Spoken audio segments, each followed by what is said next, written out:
My name is Allison Parker, and I am 28 years old. I never thought buying that lottery ticket would change anything. It was just my small rebellion against my controlling parents. Then came the day they threw me out with nothing but a suitcase, telling me I was a disappointment. What they did not know was that, at that exact moment, my phone pinged with a notification. I had just won $15.7 million.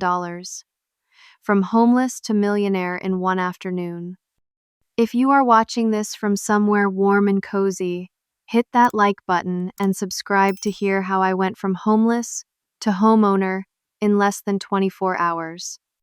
I grew up in Wellesley, an affluent suburb just outside of Boston. Our house was a beautiful colonial with perfect landscaping and an immaculate interior that looked like it came straight out of Architectural Digest. But appearances can be deceiving. Inside those pristine walls lived a family with extremely high expectations and very little room for failure. My father, Richard Parker, built his reputation as one of Boston's most ruthless corporate attorneys. His clients loved him for his meticulous attention to detail and unwavering dedication to winning. At home, he applied those same exacting standards to his only daughter. Every report card was scrutinized. Every extracurricular activity was expected to yield awards, and every decision I made was subject to his approval, or more often his criticism. My mother, Diane, managed our home with the precision of a military operation. She was the quintessential perfectionist homemaker whose identity was wrapped up in maintaining both our family image and her position in the local social hierarchy. Growing up, my clothes were always perfectly pressed, my hair impeccably styled, and my manners flawlessly rehearsed for the endless parade of dinner parties and social events where I was expected to be the perfect reflection of their parenting.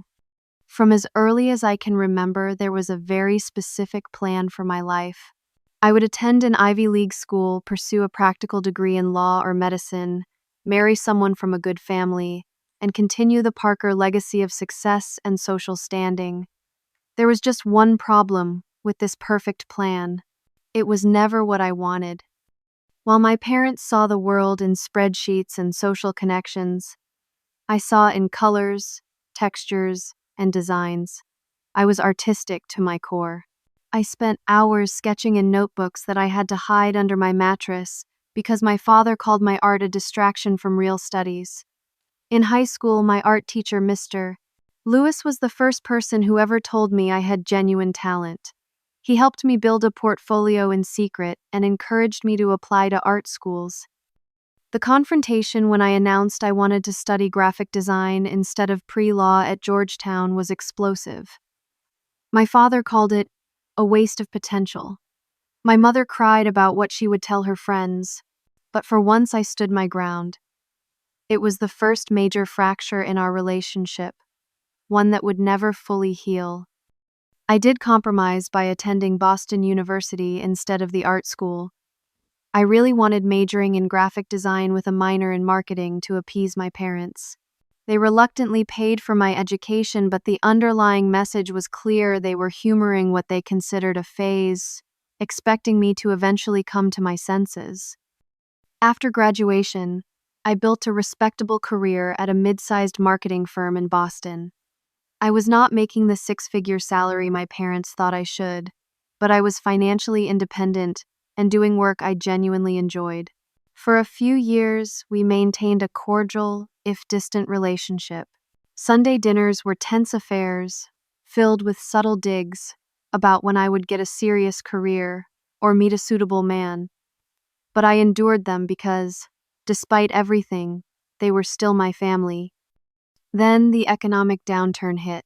Our firm lost several major clients, and despite my strong portfolio and positive reviews, I was part of the layoff wave. 22 people from our creative department gone in a single afternoon. It was not personal, it was not my fault, but try telling that to Richard and Diane Parker. At 28 years old, with my savings quickly dwindling and Boston rental prices skyrocketing, I made what felt like my only option at the time. I moved back home. It was supposed to be temporary just until I found another position. I had interviews lined up, I had prospects, but none of that mattered to my parents, who saw my return as confirmation of what they had always believed: my chosen path was a dead end. The first week was actually bearable. There was a honeymoon period where they were almost kind, probably because they thought my career failure would make me malleable, ready to accept their guidance at last. When I continued sending out my portfolio to design agencies, instead of applying to law schools or corporate management positions, the true colors emerged again. My father would leave law school brochures on my bed. My mother would casually mention friends whose daughters were doctors, lawyers, or married to investment bankers. Each night at dinner became an interrogation about my job search, with every response met with thinly veiled disappointment. 3 months stretched on this way. 3 months of my self-esteem being chipped away piece by piece. 3 months of being treated like a teenager instead of a professional adult, experiencing a setback. 3 months of my mother commenting on my weight, my clothes, my habits. 3 months of my father talking about me in the third person while I sat right at the table as if I were a problem to be solved rather than a person to be supported. My one small act of independence during this time was buying a weekly lottery ticket. My parents considered gambling of any kind to be for the weak-minded and irresponsible. But every Friday, I would walk to the convenience store 3 blocks away and spend $2 on a ticket. It was not about the money. It was about the momentary fantasy of escape, of having choices again, of imagining a life where I answered to no one but myself. The week before everything fell apart, tensions reached a breaking point. I had a promising interview with a boutique design agency that specialized in branding for sustainable businesses. It aligned perfectly with my values and portfolio. The creative director had responded enthusiastically to my work, and I was called back for a second interview. When I shared this news at dinner, hoping for even a token of support, my father scoffed. Drawing pictures for tree huggers. That will certainly pay the bills. Graphic design is not drawing pictures, Dad. And yes, they pay quite well, actually. Not well enough to keep you from ending up back in your childhood bedroom, my mother added, serving herself more salad but skipping my plate. I had a solid emergency fund, but 3 months of unemployment in one of the most expensive cities in the country would strain anyone's savings. I defended myself, trying to keep my voice steady. Perhaps if you had pursued a real profession, you would have had more than 3 months of runway, my father said, not looking up from his steak. The conversation devolved from there, ending with me excusing myself before dessert and crying silently in my room. Little did I know that this was merely the prelude to the storm that would arrive that fateful Friday. I woke up that Friday morning to the sound of my mother aggressively vacuuming the hallway outside my bedroom door at 7:30 a.m. It was her passive-aggressive way of saying I had slept too late, despite the fact that I had been up until 2 a.m., refining my portfolio for an interview later that day. With a groan, I dragged myself out of bed and put on a robe. When I opened my door, my mother looked up with feigned surprise. "Oh, you are finally awake. I thought you might sleep through another perfectly good morning." "Good morning to you too, Mom," I said, trying to infuse my voice with a cheerfulness I definitely did not feel. I was working on my portfolio until late. I have that interview with Horizon Design at 2 p.m. today. She pursed her lips and turned off the vacuum. Your father and I were up at 5:30 as usual. There is coffee downstairs, though it is probably cold by now. This was typical. No acknowledgement of my interview, no good luck wishes, just a reminder that I was not measuring up to their standards. I headed downstairs to reheat the coffee and maybe grab some toast before starting my day. My father was seated at the kitchen island, Wall Street Journal spread out before him, his reading glasses perched on the end of his nose. He did not look up when I entered. "Good morning, Dad," I said, heading straight for the coffee pot. "Afternoon would be more accurate," he replied dryly. I checked the kitchen clock. It was 7:43 a.m. I bit my tongue and poured the cold coffee into a mug, placing it in the microwave. I have that second interview today, I said, trying once more for some semblance of normal family conversation, the one with Horizon Design. They do branding for sustainable companies. The creative director really liked my portfolio. My father finally looked up, folding his newspaper with deliberate precision. Allison, you have been back home for over 3 months now. How long do you plan to continue chasing these dead-end creative jobs? The microwave beeped, and I retrieved my coffee, taking a long sip before responding. I needed the caffeine to face this conversation. They are not dead-end jobs, Dad. Graphic design is a legitimate career with growth potential. I was doing well before the layoffs, and I will do well again. You call that doing well? You could barely afford your apartment with a roommate. Your cousin Melissa just made junior partner at her firm, and she is a year younger than you. Here we go again. The comparison game. It never ended. I was happy, I said firmly. I was doing work I found meaningful and challenging. Is that not what should matter? My father removed his glasses, his signal that he was about to deliver what he considered an important life lesson. Happiness does not pay bills, Allison. Security does, respect does, a proper career does. This design hobby was fine to explore in your 20s, but you are 28 now. It is time to get serious about your future. I placed my mug down carefully, feeling my temper rise. It is not a hobby, it is my profession. I have 3 interviews lined up, including the one today. The job market is tough right now for everyone, not just designers. 3 interviews for more unstable creative positions, he scoffed. Meanwhile, my colleague James has a daughter your age who just finished law school. She has multiple offers from top firms. That could have been you. I do not want to be a lawyer. The words came out louder than I intended. I never wanted to be a lawyer, or a doctor, or any of the careers you and Mom decided were acceptable. I am good at what I do and I enjoy it. Why is that so hard for you to accept? My mother chose that moment to enter the kitchen, her timing impeccable as always when it came to family conflict. What is all this shouting about, she asked, though her expression made it clear she had heard everything. Allison seems to think that at nearly 30 years old, living in her childhood bedroom and chasing artistic jobs is a reasonable life plan, my father explained, as if I were not standing right there. I am not nearly 30. I am 28. I corrected, and this living arrangement is temporary.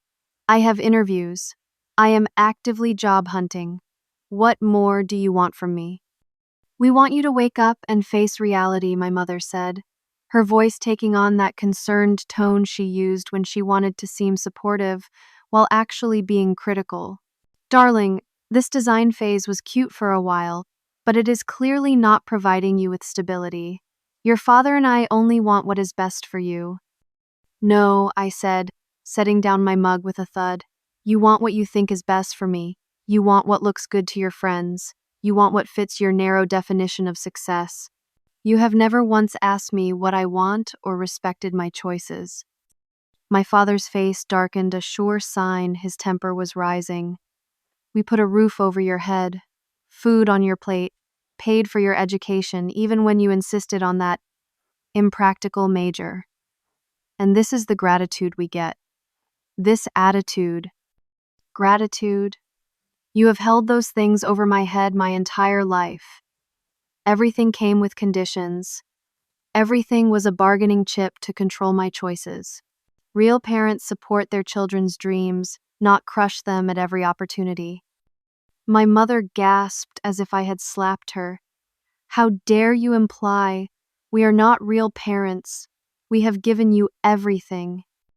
Everything except acceptance. Everything except respect for my decisions. Everything except unconditional love. The kitchen fell silent. I had never spoken to them this way before, had never put into words the feelings that had been building for years. Part of me was terrified, but another part felt a strange liberation. My father stood up, his 6'2" frame towering over me. I have had enough of this disrespect. You want to throw away your potential on doodling for a living. Fine, but not under my roof. Not anymore. My mother looked alarmed for a moment, but quickly composed herself and stood by my father, a united front, as always. Richard, she said quietly, though not in disagreement, perhaps we should all calm down. No, Diane, I am perfectly calm. His voice was cold and controlled, which was always more frightening than when he yelled. Allison has made her choice clear. She wants to be independent and pursue this so-called career without our input. She can do so without our support as well. I stared at him, not quite believing what I was hearing. Are you kicking me out? Seriously? You have until this evening to pack your things, he said, straightening his tie as if we were concluding a business meeting rather than shattering our family. If you cannot respect this family's values while living under this roof, then perhaps some time in the real world will help you reassess your priorities. Richard, my mother tried again, but her protest was weak at best. No, Diane, we have coddled her long enough. Sometimes children need to experience consequences to learn their lessons. I stood there, coffee forgotten, feeling a surreal detachment from the scene. This could not be happening. Parents did not actually throw their adult children out over career disagreements, but the resolute expression on my father's face told me this was very real. Fine, I said, surprising myself with how steady my voice sounded. I will be gone by tonight. I turned and walked out of the kitchen, head held high, despite the tears threatening to spill. As I climbed the stairs to my bedroom, I heard my mother's hushed voice. Do you think that was necessary, Richard? She will come to her senses once she realizes how difficult life is without our support. A few weeks struggling on her own, and she will be ready to listen to reason. Their voices faded as I closed my bedroom door and leaned against it, finally allowing the tears to fall. I had just been disowned for the crime of wanting to follow my own path, for refusing to be the person they wanted me to be, rather than the person I was. After allowing myself exactly 5 minutes of crying, I wiped my face and stood up. If they wanted me gone, I would go. I pulled my suitcase from the closet and began the painful process of deciding what essentials I could fit into one bag. Clothes, toiletries, my laptop and portfolio materials, a few cherished photos and keepsakes. Everything else would have to stay behind. As I was carefully wrapping a framed sketch Mr. Lewis had given me at graduation, my phone pinged with a notification. Probably another bill reminder or credit card offer, I thought. But when I glanced at the screen, my entire world shifted on its axis. The day before had started like any other Thursday in my increasingly tense stay at my parents' house. I had woken up early to avoid breakfast with them, grabbed coffee from the local cafe, and spent the morning applying for design positions and polishing my portfolio. Around noon, I decided to take a walk to clear my head and escape the oppressive atmosphere of my childhood home. My path took me past Jensen's convenience store, a small family-owned shop that had been on the corner of Maple and Elm for as long as I could remember. Jensen's was my weekly stop for my small act of rebellion, my lottery ticket. The bell chimed cheerfully as I pushed open the door. Behind the counter was Jessica, the owner's daughter, who had taken over the store when her father retired. We had gone to high school together, though we ran in different circles. She had always been kind to me, one of the few people who never seemed to care about the Parker family reputation. Allison, right on schedule, Jessica said with a warm smile. The usual, "You know me too well," I replied, returning her smile. It felt good to be greeted with genuine warmth, something in short supply at home. "One quick pick for tomorrow's drawing coming right up," she said, turning to the lottery machine. "How's the job hunt going?" "I have an interview tomorrow, actually. Second round with a place I'm really excited about." "That's fantastic. I'll keep my fingers crossed for you," she said, printing out my ticket. "Who knows, maybe this will be your lucky week all around." I laughed as I handed over $2. That would be a welcome change of pace. You never know when your luck will turn, Jessica said, handing me the ticket. My dad always said that fortune favors those who keep showing up. I tucked the ticket into my wallet without much thought.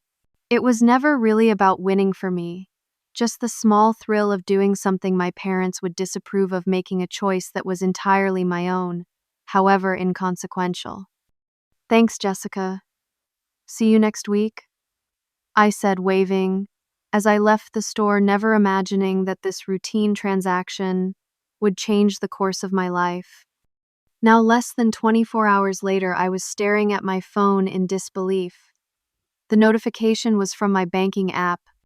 Deposit of $15,70000.00 pending verification. Please contact customer service.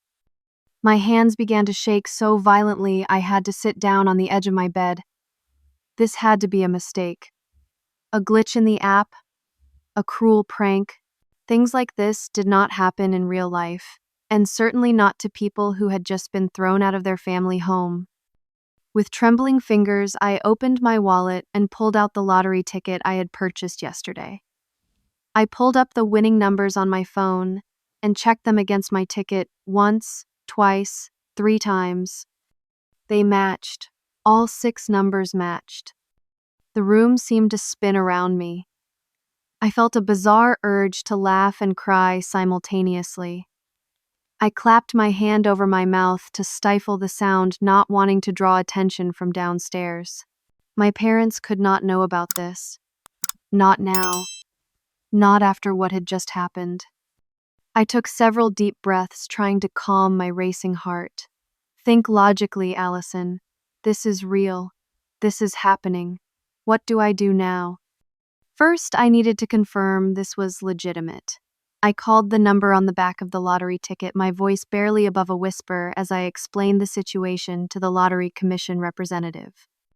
Yes, Miss Parker, I can confirm that the winning ticket for last night's drawing was purchased at Jensen's convenience store in Wellesley, Massachusetts, the representative said. If you believe you have the winning ticket, you'll need to bring it to our main office to begin the verification and claiming process.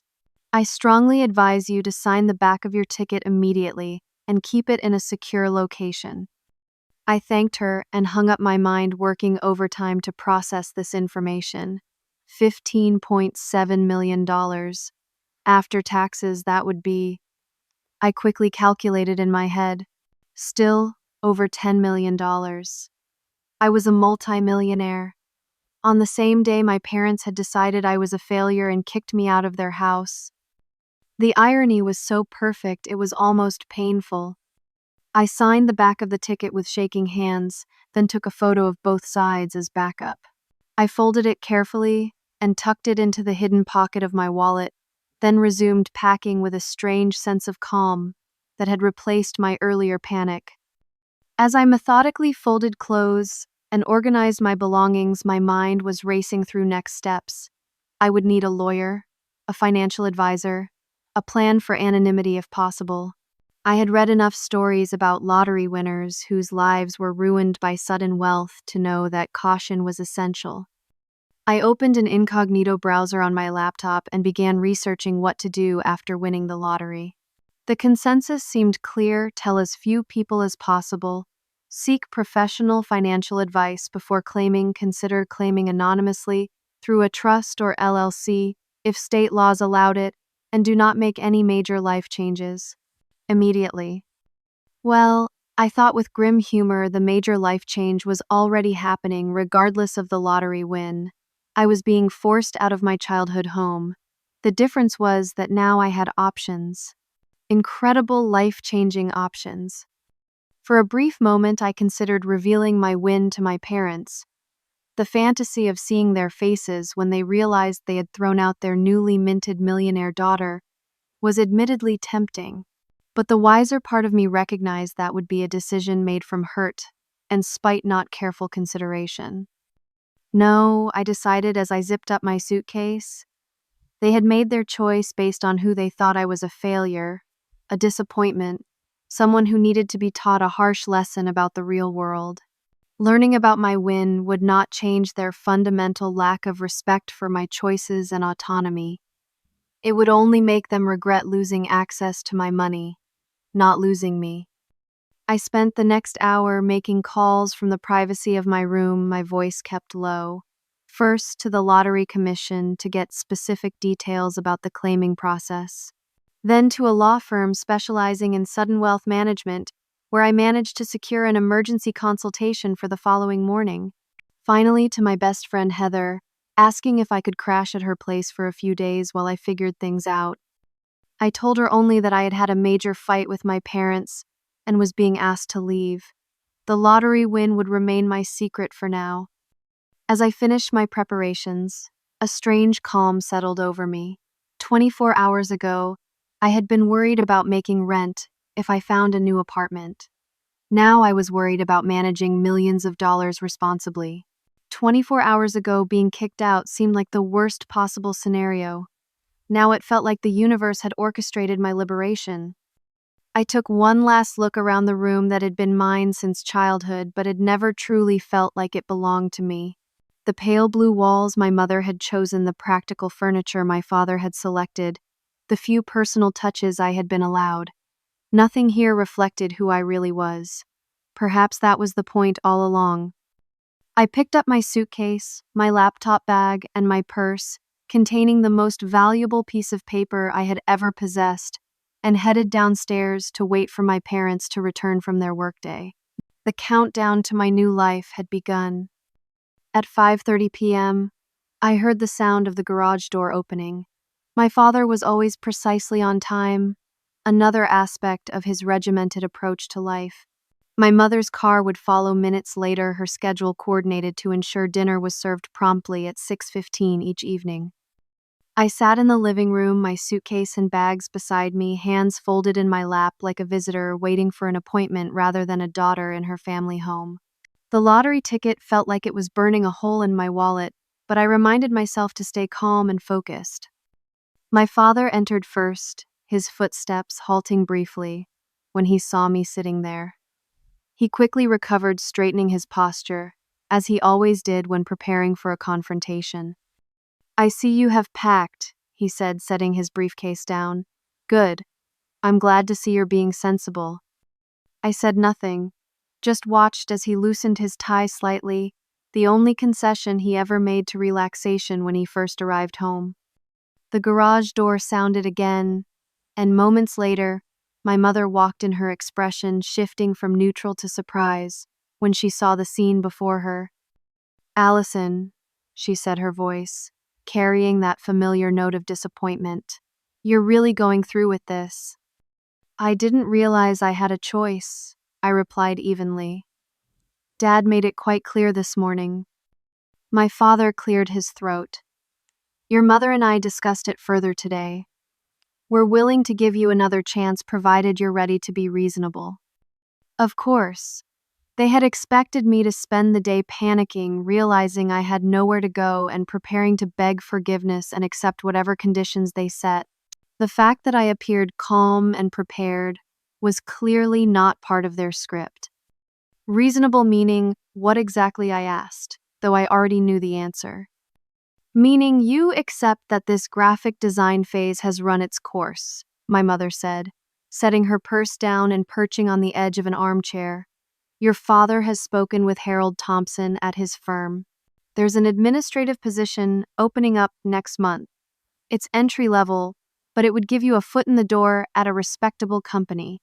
You could take some night classes, perhaps consider law school in a year or two." I almost laughed. Even now, they couldn't help but try to steer me toward the life they wanted. They couldn't conceive of a world where their vision wasn't the only valid one. "That's very thoughtful," I said carefully. "But I'm not interested in abandoning my career. I have an interview tomorrow that I'm very excited about." My father's expression hardened. "Then, it seems we have nothing more to discuss. If you're determined to throw away our help and guidance, that's your choice." "It is my choice," I agreed, standing up. "Just like it's your choice to make your love and support conditional on me living the exact life you've prescribed." That is not fair, Allison, my mother protested. We have supported you. As long as I stayed within the boundaries you set, I interrupted. That's not support, Mom. That's control. How dare you speak to your mother that way? My father said, his voice rising. After everything we've done for you. I'm grateful for the privileges I've had, I said, surprising myself with how steady my voice remained. But I'm not grateful for the constant message that I'm only worthwhile if I meet your definition of success. I'm not grateful for being made to feel like a failure for pursuing a career I love. And I'm certainly not grateful for being thrown out of my home for having the audacity to stand up for myself. My mother's eyes welled with tears, but I had seen this tactic too many times before. The tears would come, followed by guilt, followed by me apologizing and falling back in line. Not this time. We only want what's best for you, she said, dabbing at her eyes with a tissue she produced from her sleeve. No, you want what you think is best for me. There's a difference. And after 30 years, you still don't know who I really am or what actually makes me happy. This is the real world, Allison, my father said coldly. Happiness doesn't pay the bills. Responsibility does. Practicality does. I picked up my suitcase and shouldered my laptop bag. I understand the real world better than you think, Dad. And I'm ready to face it on my own terms. You'll regret this, he said, his tone, making it clear he thought I'd come crawling back within days. When you're struggling to make rent and eating ramen noodles every night, remember that you chose this. Little did he know that rent would never be a concern for me again. But I kept my expression neutral, refusing to give him the satisfaction of seeing any doubt or fear. I choose myself, I said simply. For the first time in my life, I'm choosing myself over your approval. And that's worth more than you can imagine. I walked toward the door feeling a complex mixture of grief, liberation, and anticipation. As I reached for the handle, my mother spoke again. Allison, please, where will you even go? I have friends, Mom. People who accept me for who I am, not who they want me to be. I opened the door and stepped outside the warm evening air enveloping me. As I walked down the pristine stone path that led from our front door to the street, I heard the door open again behind me. You always were too stubborn for your own good, my father called after me. When you're ready to be reasonable, you know where to find us. I didn't turn around, just kept walking steadily forward. The weight of my suitcase felt insignificant compared to the emotional baggage I was finally setting down. As I reached the sidewalk, I noticed our elderly neighbor, Noah Thompson, watering his roses. He had lived next door for decades and had always been kind to me, slipping me cookies when I was a child and asking about my art as I grew older. The concern on his face was evident as he took in the suitcase and my determined expression. Everything all right, Allison? He asked gently. It will be Mr. Thompson, I replied with a small smile. Sometimes you have to leave to find your way home. He nodded sagely, his eyes drifting toward my parents' house. Your home is where you make it dear, not where others tell you it should be. I thanked him and continued walking to the corner where I'd called a ride share. As I waited, I pulled out my phone and called Heather. Hey, I'm on my way, I said when she answered. Thanks again for letting me crash. Of course, she replied, the concern evident in her voice. Are you okay? What happened? It's a long story, I said, watching as my ride approached. I'll tell you everything when I get there. Well, almost everything I thought as I ended the call. The lottery win would remain my secret a while longer, until I had secured proper legal protection and financial advice. As the car pulled away from the curb, I allowed myself one glance back at the house where I had grown up. It looked perfect from the outside, immaculate landscaping, tasteful architecture, every detail curated for maximum impression. Just like the family image my parents had worked so hard to maintain. But I knew the truth now. Perfect exteriors often hid the deepest flaws. And sometimes losing everything you thought you needed was the first step to finding what you actually deserved. I turned away and faced forward, watching the familiar streets of my childhood slip away as I headed toward an uncertain but undeniably exciting future. For the first time in my life, I felt truly completely free. Heather lived in a cozy one-bedroom apartment in Cambridge, just a short walk from the bustling Harvard Square. When I arrived, she greeted me with a fierce hug and immediately pulled me inside. "Okay, Spill," she said once we were settled on her worn but comfortable sofa, mugs of tea in hand. "What happened?" "Your text was cryptic as hell." I took a deep breath and gave her the edited version of the story, the ongoing tension with my parents, the ultimatum being thrown out for refusing to abandon my career. I left out the part about suddenly becoming a multimillionaire. It wasn't that I didn't trust Heather, but I needed to get my legal ducks in a row first. Those entitled, controlling Heather launched into a colorful description of my parents that made me laugh despite everything.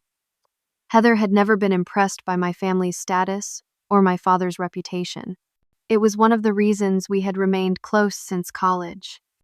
"So, what's your plan?" she asked, after we had thoroughly dissected my parents' behavior. "I have that interview tomorrow at Horizon Design," I said. "Beyond that, I guess I need to find an apartment, keep job hunting, rebuild." "You can stay here as long as you need," Heather assured me, squeezing my hand. "The sofa pulls out, and it's not too bad. Not as nice as your parents' place, but—" "It's perfect," I interrupted. "It's offered with real friendship, which makes it worth more than anything they could provide." We stayed up late talking, and I waited until Heather had gone to bed before pulling out my laptop to continue my research on managing sudden wealth. I created a to-do list for the morning, setting my alarm for 6 a.m. to get an early start on what would be the most important day of my financial life. Sleep was nearly impossible. I kept oscillating between anxiety about being essentially homeless and exhilaration about being secretly wealthy. When my alarm went off, I had managed maybe 3 hours of restless sleep, but adrenaline had me wide awake instantly. I showered quickly and dressed in one of the 2 professional outfits I had managed to pack. I left a note for Heather saying I had an early appointment before my interview and would text her later. By 7:30 a.m., I was sitting in the lobby of Winthrop Blackwell and Associates, one of Boston's most respected law firms, specializing in estate planning and wealth management. I had managed to secure an emergency consultation with Patricia Blackwell herself, thanks to an urgent email I had sent the night before explaining my situation. "Miss Parker." A polished receptionist approached me. "Miss Blackwell will see you now." Patricia Blackwell was a formidable woman in her 50s with a sharp bob and sharper eyes. Her office was elegant but not ostentatious, with degrees and professional certificates displayed tastefully on one wall.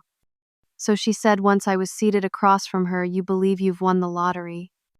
"I know I have," I replied, sliding the ticket across her desk, along with the confirmation email I had received from the Lottery Commission. "I just need guidance on how to claim it properly and protect myself." She examined the documentation carefully, then looked up with new interest. "This appears legitimate. Massachusetts allows winners to claim through a trust to maintain privacy. I assume that's what you're interested in." "Absolutely," I confirmed. "No one knows about this win yet, not even my closest friends, and I'd like to keep it that way as long as possible."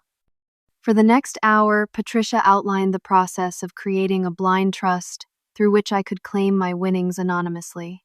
She also recommended a financial advisor she had worked with previously who specialized in sudden wealth management. "This is not just about claiming the money, Miss Parker. It's about protecting it and yourself long term. Lottery winners have a notoriously poor track record of maintaining their wealth." "I've read the statistics," I assured her. "I have no intention of becoming another cautionary tale." By 9:30 a.m., I had signed the paperwork to create the New Horizon Trust, a small, private joke referencing both my upcoming job interview and my new beginning with Patricia as the trustee who would claim the winnings on my behalf. She also connected me via conference call with Catherine Graham, the financial advisor she had recommended. "I can see you tomorrow morning at 8, Catherine said, after I briefly explained my situation. "In the meantime, do not make any large purchases or financial commitments. The trust will take a few days to establish, and the lottery commission will need time to verify and process your claim."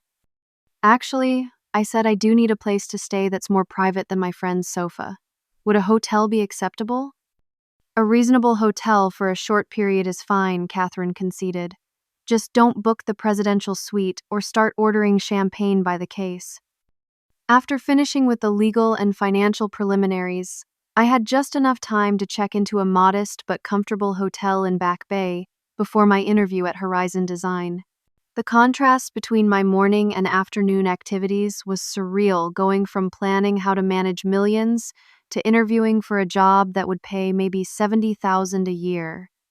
But the strange thing was, I still wanted the job.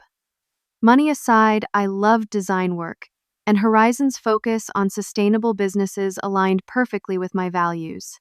Plus, I knew from watching lottery winners implode that maintaining normalcy and purpose was crucial for long-term happiness. The interview went brilliantly. My portfolio impressed the creative director, and our discussion about design philosophy and approach flowed naturally. When they asked about my salary expectations, I gave a reasonable figure based on market rates, not revealing that I could now work for free if I wanted to. After the interview, buoyed by the positive experience and the knowledge that I had a financial safety net, regardless of the outcome, I decided to do something I had been putting off for months due to budget constraints. I went shopping for some new clothes. Nothing extravagant, just a few quality pieces to replace items I hadn't been able to bring with me. As I browsed through a boutique I normally would have considered well out of my price range, I kept reminding myself to be reasonable. No one goes from careful budgeting to lavish spending overnight without raising eyebrows, even if they suddenly can afford it. I selected 2 professional outfits, a casual weekend outfit, and some basic necessities, keeping the total under $1,000 splurge territory for the old Allison, but restrained for a newly minted millionaire. Next, I treated myself to lunch at an upscale cafe, savoring a meal I didn't have to justify or economize. As I sat there, watching people rush by, outside the magnitude of what had happened began to sink in. 24 hours ago, I had been at the mercy of my parents' judgment and financial power. Now I had more financial security than they did, all while they believed I was struggling. The irony was almost too perfect. But along with the satisfaction came a wave of sadness.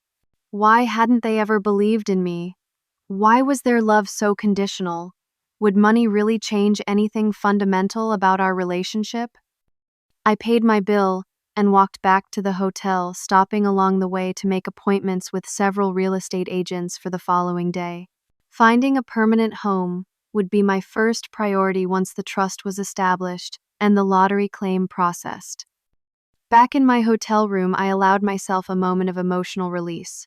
Sitting on the edge of the king-sized bed, I finally let the tears come. Tears of relief, of lingering hurt from my parents' rejection, of anxiety about the massive changes happening in my life, and of overwhelming gratitude for the person's incredible stroke of luck that had given me true independence. After a good cry in the privacy of my hotel bathroom, I washed my face and looked at myself in the mirror. "You've got this, Allison," I said to my reflection, "one step at a time."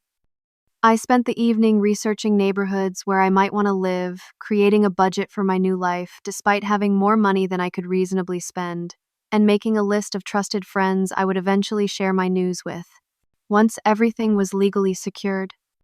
As I prepared for bed that night, less than 48 hours after buying that fateful lottery ticket, I reflected on how completely my life had transformed. I had lost my family but gained unimaginable freedom.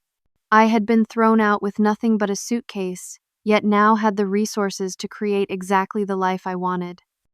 It wasn't the money itself that felt like the biggest win. It was the freedom from ever having to compromise my dreams or my integrity for financial security again. My parents had always used money as a tool of control. Now that tool was forever removed from their arsenal. I fell asleep thinking not about what I would buy, but about what I would build a life authentically my own, on my own terms, answering to no one's expectations but my own. The next 2 weeks passed in a whirlwind of activity. Patricia's legal team efficiently established the New Horizon Trust, and my winning ticket was submitted to the Lottery Commission. Catherine Graham, my new financial advisor, created a comprehensive wealth management plan that included diversified investments, charitable giving strategies, and a reasonable monthly salary to myself to maintain normal spending patterns. With the legal and financial foundation in place, I turned my attention to finding a permanent home. After viewing properties in several Boston neighborhoods, I fell in love with a modern townhouse in the South End. It featured 3 bedrooms, a rooftop deck with city views, and most importantly, a perfect space for a home design studio with abundant natural light. The asking price was $2.4 million, a sum that would have been unthinkable to me just weeks ago, but now represented a responsible allocation of my newfound wealth. With the trust as the purchasing entity, I made a cash offer slightly above asking price to secure the property quickly and privately. The sellers accepted your offer, my real estate agent Maria informed me 2 days later. They're thrilled to avoid the financing contingencies and extended closing process. We can close in 2 weeks if that works for you.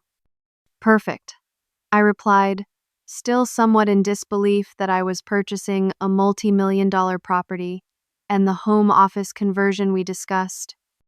I've already contacted several contractors who can begin work the day after closing. The preliminary designs for your studio space look fantastic. While waiting for the closing, I stayed at the hotel and focused on building my new life structure. I received good news from Horizon Design. They offered me the position with a slightly higher salary than I had requested. After consulting with Catherine, I decided to accept the job despite not needing the income. Having a professional purpose and normal daily routine would be essential for my emotional well-being and would also provide cover for my sudden change in lifestyle. Most lottery winners who implode make the mistake of abandoning their normal lives entirely, Catherine had advised. Maintaining a career you enjoy, especially one with creative fulfillment, is actually the smartest financial decision you can make. It's about psychological wealth as much as monetary wealth. The closing on the townhouse went smoothly, and I moved in the following weekend. The space was largely empty at first, with just the few items I had brought in my suitcase and some basic furniture I had purchased for immediate needs. To create a home that truly reflected my aesthetic and personality, I hired Eleanor Wright, an interior designer whose work I had long admired. The space has incredible potential, Eleanor said during our initial consultation. What vision do you have for it? I want it to feel like me, I explained. Creative but organized, modern but warm. A place where I can both work and relax without feeling like I'm compromising either. Over the next month, Eleanor helped transform the empty townhouse into a home that felt entirely mine, in a way my bedroom at my parents' house never had. We created a stunning workspace with custom built-in storage for my design materials, a comfortable living area perfect for entertaining friends, and a master bedroom that felt like a peaceful retreat. Throughout this process, I was careful to maintain normal contact with Heather and my other close friends. I explained my new home and lifestyle as the result of an unexpected inheritance from a distant great-aunt, technically true in the sense that Lady Luck had indeed bestowed a fortune upon me, though not in the conventional family way. This place is incredible, Heather exclaimed during her first visit. Great-aunt, whoever must have really liked you. It was unexpected, I said truthfully, but it came at exactly the right time. And your parents, have they reached out at all? She asked carefully. No, I admitted. But through the grapevine, I've heard they're telling family friends I had some kind of breakdown and moved out abruptly. Apparently, they're positioning themselves as the concerned, bewildered parents whose daughter mysteriously pulled away. That's maddening, Heather said, indignant on my behalf. Are you going to set the record straight? I considered this question carefully. Part of me wanted to correct the narrative to make sure everyone knew exactly what had happened and who had really rejected whom. But what would that accomplish beyond perpetuating drama and negativity? No, I decided. Let them tell whatever story makes them feel better. I know the truth, and the people who truly matter in my life know it too. I'm focusing on building something positive rather than fighting old battles. With my home established and my job at Horizon Design going well, I turned my attention to longer-term plans. Working with Catherine, I established a charitable foundation focused on supporting arts education in underprivileged communities. It was my way of honoring the impact Mr. Prakad Lewis had made on my life by encouraging my artistic talents when my parents would not. I also began quietly exploring the possibility of starting my own design agency. While I enjoyed my work at Horizon, having financial independence gave me the freedom to envision creating a company that perfectly aligned with my values and creative vision. I reached out to former colleagues whose work I respected, testing the waters for potential partnerships.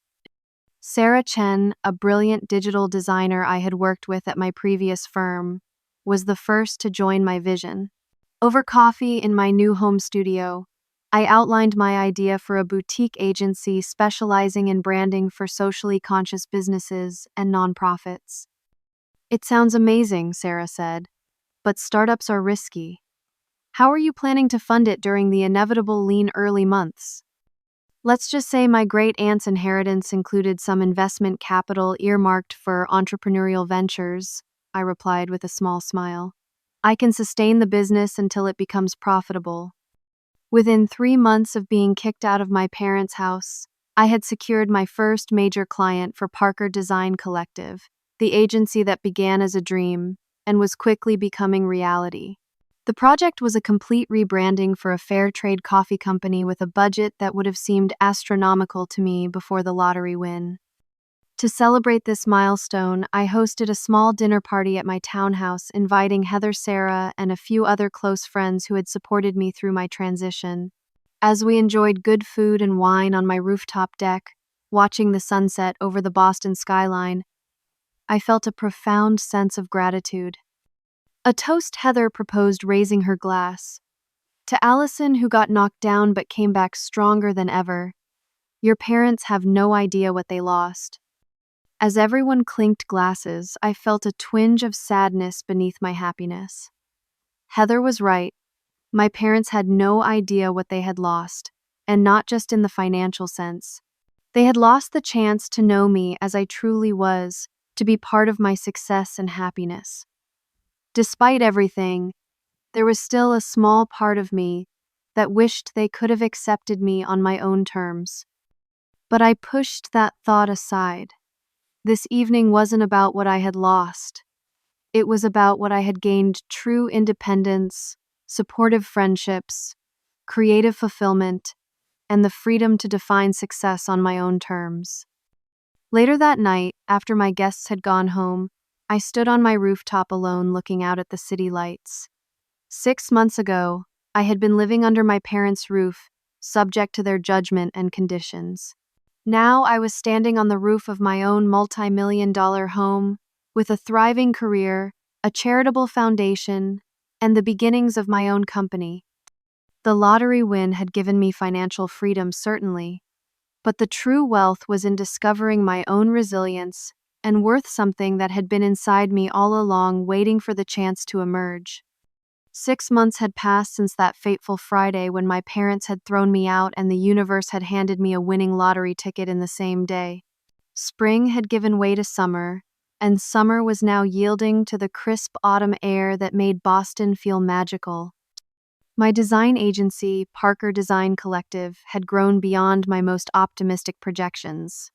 We now had a team of 6 talented designers working from a small but stylish office space in the South End, just a short walk from my townhouse.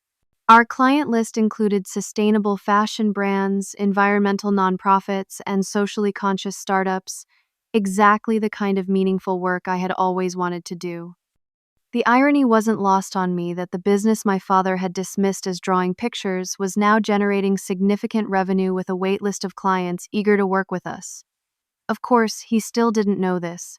As far as my parents were concerned, I had disappeared from their lives entirely after walking out their door with a single suitcase. I had maintained my anonymity as a lottery winner, with the New Horizon Trust shielding my identity from public records. My lifestyle, while comfortable, wasn't ostentatious enough to raise questions.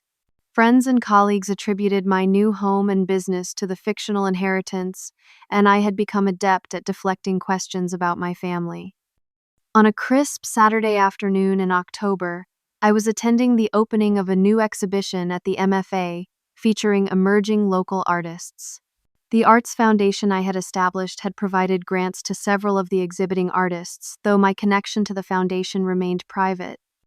As I stood admiring a particularly striking mixed media piece, a familiar voice behind me sent a shock through my system. The technique is interesting, but the composition lacks discipline. My mother. I would recognize her crisp, judgmental tone anywhere. I turned slowly, my heart pounding in my chest. Diane Parker looked exactly as she always had, elegantly dressed in a tailored suit. Her hair perfectly styled, her posture impeccable. What I wasn't prepared for was the flash of shock that crossed her face when she recognized me quickly, masked with the social poise she had perfected over decades. "Allison," she said, her voice carefully modulated to betray no emotion. "What a surprise." "Hello, Mother," I replied, proud of how steady my voice sounded despite the emotional turbulence inside. "I didn't expect to see you here. Dad never approved of spending weekends at art museums." "Your father is at a conference in New York," she said. "I came with the ladies' auxiliary group." She gestured vaguely toward a cluster of women her age examining a sculpture across the gallery. An awkward silence fell between us. 6 months of unspoken words hung in the air. "You look well," she finally said, her eyes taking in my designer outfit and the confident way I now carried myself. "I am well," I confirmed. "Very well, actually." "We wondered where you ended up," she said, a hint of accusation in her tone. "You never called." "You threw me out, Mom," I reminded her gently. "With one suitcase and no warning. It didn't seem like you wanted to hear from me." She had the grace to look slightly uncomfortable. "We thought you would come to your senses after a few days. When you didn't, you assumed I was suffering the consequences of my poor choices," I finished for her. "I'm sorry to disappoint you, but I'm actually thriving." Her eyes narrowed slightly. "Yes, I can see that. Your great-aunt's inheritance must have been substantial." So she had heard the cover story through our social circle. I simply nodded, neither confirming nor denying. "The design career is going well," she asked, her tone suggesting she expected me to admit defeat. "Extremely well," I said. "I started my own agency. We have more clients than we can handle, and a growing team of talented designers." Something flickered across her face, surprise, disbelief, perhaps even a reluctant respect. Before she could respond, one of her friends called her name, signaling it was time for their group to move to the next gallery. "I should go," she said, hesitating slightly. "Your father. He would want to know you're doing well." "Would he?" I asked, genuinely curious. "Or would he be disappointed that I succeeded without following his plan?" She didn't answer directly. "He misses you in his way. We both do." "I miss the parents I wish I had," I replied honestly. "The ones who would have supported my dreams instead of trying to replace them with their own." She flinched slightly at that. "Perhaps we could have lunch sometime to talk." I considered the offer. Part of me wanted to refuse outright to protect myself from falling back into old patterns, but another part recognized that holding on to anger would only limit my own happiness going forward. I'd consider that, I said carefully, but only if it comes without conditions or expectations. I've built a life I'm proud of, Mom. I won't apologize for it or pretend to be someone I'm not, even for you and Dad. She nodded stiffly, then turned to join her friends, our conversation apparently over as abruptly as it had begun. I remained in the gallery long after she had gone, processing the unexpected encounter. I had imagined our eventual reunion countless times, but the reality had been both more mundane and more powerful than any scenario I had envisioned. 2 weeks later, my father called. The conversation was brief and uncomfortable, with his barely concealed disbelief at my reported success and thinly veiled suggestions that I must have compromised myself in some way to achieve it. I always knew you were resourceful, Allison, he said in a tone that made it clear this wasn't entirely a compliment. But going from being asked to leave our home to supposedly running your own successful business in 6 months strains credibility. Believe what you want to believe, Dad, I replied calmly. My work speaks for itself, and I'm happy to show you our client portfolio if you're genuinely interested. And this inheritance story everyone's talking about, convenient timing. I could have told him then. Could have revealed that through a cosmic twist of fate, I had won the lottery the very day he had thrown me out. The temptation to see his face when he realized what he had done was strong. But what would that accomplish, really? Life works out in unexpected ways sometimes, was all I said. He made a non-committal sound, then asked if I would be attending Thanksgiving at their home, his version of an olive branch, I supposed. I have plans with friends, I told him truthfully. But thank you for the invitation. The conversation ended shortly after, with nothing truly resolved but a door perhaps left slightly ajar for the future. Instead of dwelling on what might have been with my parents, I poured my energy into creating positive change where I could. The art scholarship fund I established at Boston University was named the Lewis Inspiration Grant in honor of my high school art teacher, who had believed in me when my parents wouldn't. The first recipients were 3 talented students from underprivileged backgrounds who might otherwise have abandoned their artistic pursuits for more practical paths. At the scholarship award ceremony, I gave a brief speech about the importance of following your passion and finding mentors who support your authentic self. As I looked out at the faces of the young artists, I felt a sense of healing that no amount of luxury purchases could have provided. Sometimes, the most valuable thing someone can give you is not money or connections, I told them, but simply the belief that your voice matters and your vision has value. My hope is that this scholarship provides not just financial support, but the validation that your artistic journey is worthwhile. Later that evening, as I hosted an art showcase for the scholarship recipients and other young artists at my townhouse, I reflected on the incredible journey of the past year. I had lost my family but found my tribe. I had been rejected for who I was, but had created a life that celebrated exactly that. I had been thrown out with nothing but had discovered I already possessed everything I needed: talent, resilience, and the courage to stand up for myself. The money had provided freedom and opportunities, certainly, but the true transformation had come from within, from finally breaking free of the need for approval that had shaped so much of my early life. As the evening wound down and I said goodbye to the last guests, Heather lingered behind to help clean up. You know what I love most about all this? She asked, gesturing around the beautiful space filled with art and evidence of a life well lived. It's not the fancy house or the successful business. It's seeing you finally comfortable in your own skin. That's the real lottery win, I agreed, finding myself in the process of losing everything else.